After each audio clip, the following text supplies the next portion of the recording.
Capital special میں خوش آمدید عبدالستار خان کی طرف سے۔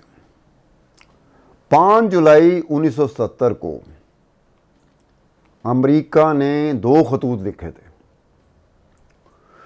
5 جولائی 1970 کو امریکہ نے 2 خطوط لکھے تھے، اور یہ 5 جولائی کیا تھی؟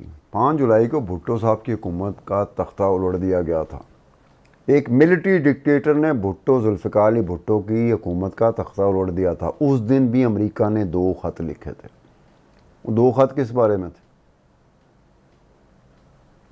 بھٹو صاحب کی حکومت کا تختہ الٹا جا رہا ہے، ملٹری ڈکٹیٹر نے بھٹو صاحب کی حکومت کا تختہ الٹا ہے، جنرل ضیاء الحق نے اقتدار سنبھال لیا ہے، لیکن 5 جولائی 1970 میں بھی امریکیوں کے 2 خطوط وہ کس بات پہ ہیں؟ ان میں سے ایک خط اس وقت کے امریکہ کے secretary of state Cyrus once نے اس وقت کے امریکی صدر جمی کارٹر کو لکھا تھا۔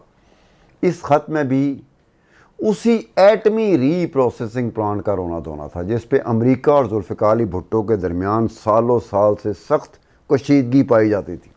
5 جولائی 1970 کے اس خط میں امریکی سیکرٹری سائرس وانس نے امریکی صدر جمی کارٹر کو لکھا تھا کہ اس کے باوجود کہ پاکستان میں ملٹری ڈکٹیٹر کی حکومت آ چکی ہے، امریکہ کو اپنی کوششیں جاری رکھنی چاہیے کہ پاکستان کو اور فرانس کو اس بات پر آمادہ کیا جا سکے کہ وہ ایٹمی ری پروسیسنگ پلانٹ کا معاہدہ منسوخ کر دیں۔ اس کے بعد کیا ہوا؟ 4 اپریل 1989 بھٹو صاحب کی پھانسی ہو جاتی ہے۔ ایک عدالتی فیصلہ، اس عدالتی فیصلے کو بعد میں مانا گیا کہ جوڈیشل کلنگ تھی، جوڈیشل مرڈر تھا۔ 4 اپریل 1979 کو ذوالفقار علی بھٹو کو پھانسی دے دی جاتی ہے۔ امریکہ کا ایک خط ہے۔ اب اس خط میں کیا ہے؟ سیکرٹری آف اسٹیٹ لکھ رہے ہیں۔ کس کو لکھ رہے ہیں؟ اس وقت جو پاکستان میں امریکی سفیر تھے ہنری بائی روڈ، ان کو لکھ رہے ہیں۔ کیا لکھ رہے ہیں؟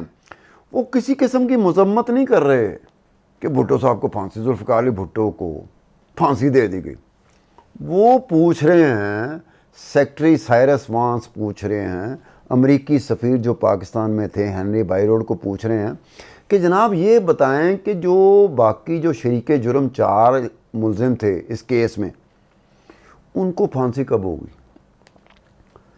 اب اسی میں ہنری بائی روڈ جو امریکی سفیر تھا، اس نے لاہور امریکی کونسلیٹ کے ریفرنس سے بات کی کہ جناب وہ جو 4 شریک جرم کو اکیوز تھے ذوالفقار علی بھٹو کے، جن کو پھانسی نہیں دی گئی، ان کو پھانسی اس لیے نہیں دی گئی کہ ان کی مرسی پٹیشن، رحم کی اپیلیں ابھی مسترد نہیں ہوئی۔ اگر ان کی رحم کی اپیلیں ایکسیپٹ ہو جاتی ہیں تو ان کو پھانسی نہیں ہوگی، اگر مسترد ہو جاتی ہیں تو ان کو پھانسی ہو جائے گی۔ یعنی کہ امریکہ 5 جولائی 1970 ہو جب ذوالفقار علی بھٹو کا تختہ الٹ دیا جاتا ہے اور ایک ملٹری ڈکٹیٹر آ کے بیٹھ جاتا ہے، اس وقت بھی امریکہ اپنے خطوط کے ذریعے جن خطوط تک ہماری دسترس ہے، اس میں وہ کیا کہہ رہے ہیں؟ وہ ایٹمی ری پروسیسنگ پلانٹ پہ کہہ رہے ہیں، اور سیکرٹری سائرس وانس جو اس وقت کے سیکرٹری اسٹیٹ تھے، وہ اس وقت کے امریکی صدر جمی کارٹر کو کہہ رہے ہیں کہ جناب آپ کوششیں ہمیں جاری رکھنی چاہیے، یہ جو ملٹری ڈکٹیٹر ہے نا جنرل ضیاء الحق، اس سے بات کرنی چاہیے کہ کسی طریقے سے ایٹمی ری پروسیسنگ پلانٹ سے ان کو نکالا جا سکے۔ اب ایٹمی ری پروسیسنگ پلانٹ تو وہ چیز تھی جس کے اوپر 4 سال تک ذوالفقار علی بھٹو اور امریکی حکومت آمنے سامنے رہے خطوط کے ذریعے۔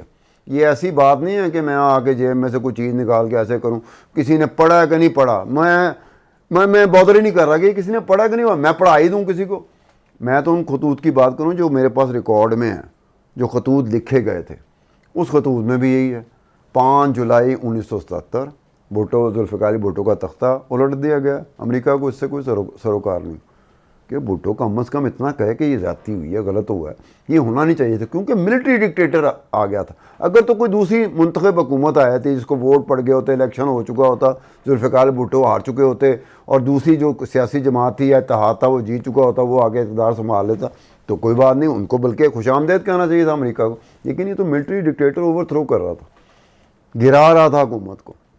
اور 4 اپریل 1989 کو جب بھٹو صاحب کو پھانسی ہوتی ہے عدالتی فیصلے سے، جس کو جوڈیشل کلنگ اور جوڈیشل مرڈر کہا جاتا ہے، جو خود سپریم کورٹ نے مانا کہ وہ جوڈیشل مرڈر تھا، ان کو پڑی ہوئی ہے کہ جو 4 ملزمان ہیں جو کو اکیوزڈ ہیں بھٹو صاحب کے ساتھ، ان کو پھانسی ہوئی ہے کہ نہیں ہوئی.